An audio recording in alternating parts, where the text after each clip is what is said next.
समृद्धी महामार्गासंदर्भात काही प्रश्न आहेत. गेले काही दिवस सातत्याने समृद्धी महामार्गाला तडे गेले, काही ठिकाणी भेगा पडलेले आहेत, तर काही ठिकाणी खड्डे पडलेले, असे जे फुटेज जे ते समोर आलेले आहेत. त्यामुळे प्रवासी या महामार्गावर अतिशय वेगाने प्रवास करत असतात. त्यांना अनेक अडचणींना त्रासाला सामोरं जाते. अनेक ठिकाणी अपघात होण्याची देखील शक्यता मोठ्या प्रमाणात आहे.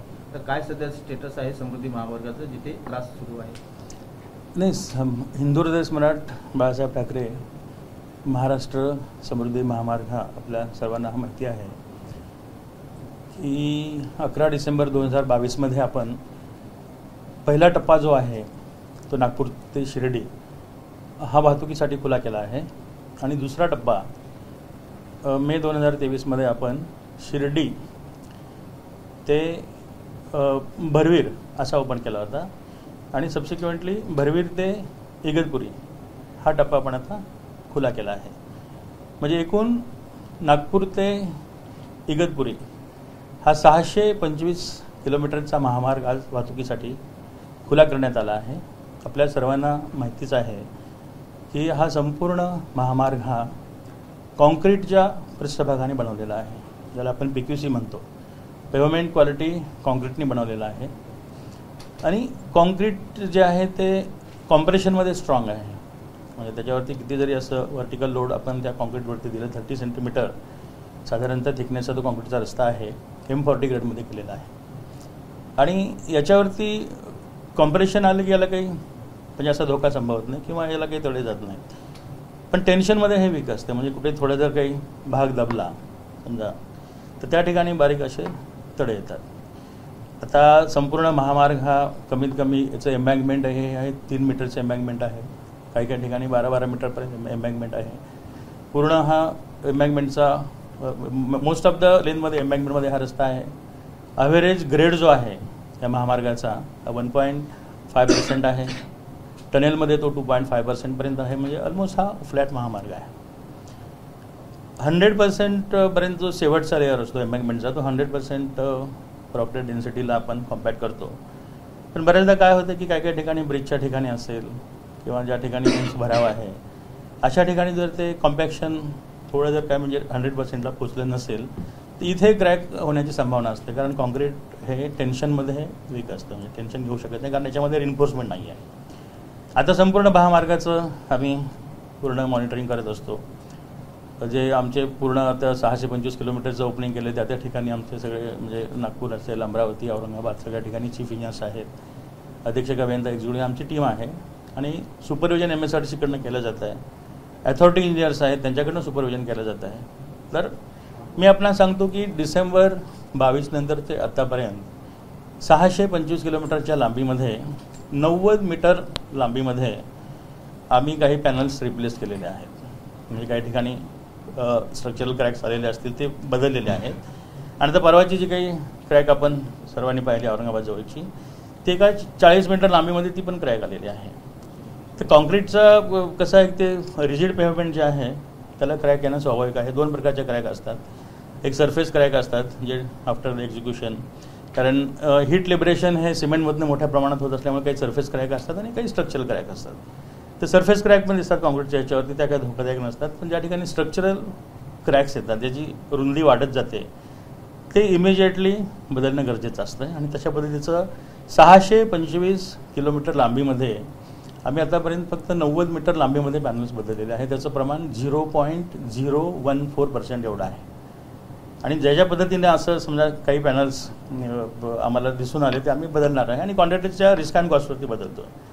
कारण काम पूर्ण झाल्यानंतर 4 वर्षे हे कॉन्ट्रॅक्टरचं डिफेक्ट लायबिलिटी पिरियड असतो आणि कॉन्ट्रॅक्टर त्याच्या स्वतःच्या जबाबदारीवर आणि खर्चाने ते बदलत असतो. एम्बँकमेंटची एक सेटलमेंटची प्रोसिजर जी असते साधारणतः 1 ते 2 वर्ष एक स्लाईड सेटलमेंटची प्रोसेस सुरू असते आणि ह्या काळामध्येच अशा पद्धतीच्या क्रॅक्स आपल्याला आढळून येतील. नव्याने जेव्हा 2000मध्ये आपण मुंबई पुणे एक्सप्रेसवे वाहतुकीसाठी खुला केला होता त्यावेळेस पण सुरुवातीच्या काळामध्ये काही पॅनल्समध्ये क्रॅक्स दिसून आले होते आणि त्या कंत्राटदाराच्या रिस्क अँड कॉस्टवरती आपण बदलून घेतलं. तर मला आता असं वाटतं की 1.5 वर्षाचा काळ गेला आहे. आता या वर्षभरामध्ये हे सगळं जे काही म्हणजे फाईन क्रॅक्स असतील किंवा कुठल्या स्ट्रक्चरल क्रॅक्स असतील ते आता थांबतील. सर अगदी थोडक्यात म्हणजे सामान्य जनतेला समजेल अशा भाषेत आम्हाला समजावून सांगा की जे तडे आपल्याला समृद्धी महामार्गावर पाहायला मिळत आहेत गेल्या 2 दिवसांपासून या संदर्भातल्या बातम्या होत्या. ते तडे का जात आहेत, कशामुळे जात आहेत आणि त्यावर आपली काय प्रोसिजर चालू आहे? नाही, तळ्यांचं आता मी आपल्याला कारण सांगितलं की काही ठिकाणी जे आहे आता जो उंच भराव आहे काही ठिकाणी किंवा 1 सेंटीमीटर जरी त्या ठिकाणी थोडं जरी सेटलमेंट झालं समजा तर ते असं सरफेसला क्रॅक दिसतात ते, आणि इमिजिएटली क्रॅक दिसले की आपण त्याला सील करतो. त्या क्रॅक थोडं वाईट झाल्या की इमिजिएटली तो पॅनल आपण चेंज करतो. क्रॅकला कॉन्क्रीटची क्वालिटी खराब आहे किंवा कॉन्क्रीट खराब झालेलं आहे म्हणून क्रॅक येतात असं नाही आहे.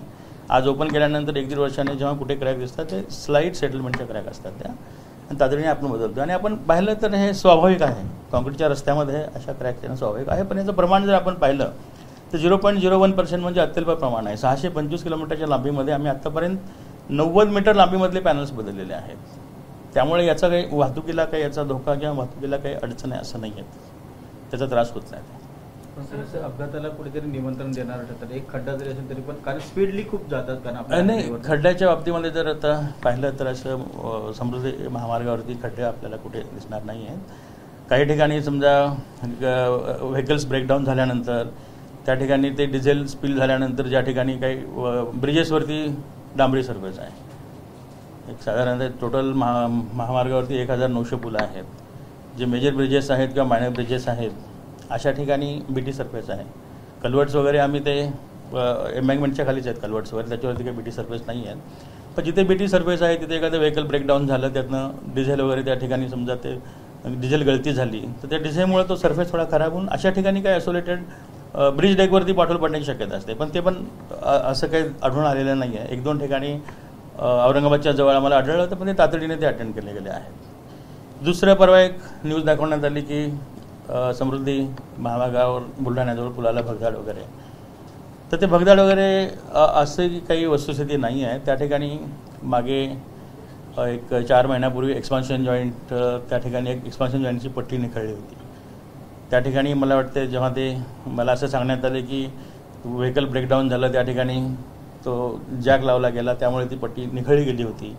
पण ती पट्टी निखळल्यामुळे मग आम्ही काय केलं की त्या ठिकाणचा एक्सपान्शन जॉईंट जो आहे ते संपूर्णपणे बदलायला सांगितलं नव्याने बदलताना तो एक्सपान्शन जॉईंट पूर्ण तोडून काढणं, म्हणजे 2 स्लॅबला जोडणारा तो जॉईंट असतो, म्हणजे तो स्लॅबला खड्डा वगैरे काय नाही आहे, ते बदलण्याचं काम सुरू होतं. आणि ते बदलताना ट्रॅफिक सुरू असल्यामुळे लेन वाईज बदलत होतो आपण, म्हणजे पहिली लेन झाली मग दुसरी लेन करत होतो, तिसरी लेन करताना. तर तो जो एक्सपान्शन जॉईंट चेंज करताना जो काही मधला गॅप डिसमेंटल केला होता तो दाखवला गेला. ते वास्तविक पाहता ती वस्तुस्थिती नाही आहे. तर मला आपणास विनंती आहे की मग जे काही गोष्टी आहेत ते वस्तुस्थिती दाखवायला हव्या.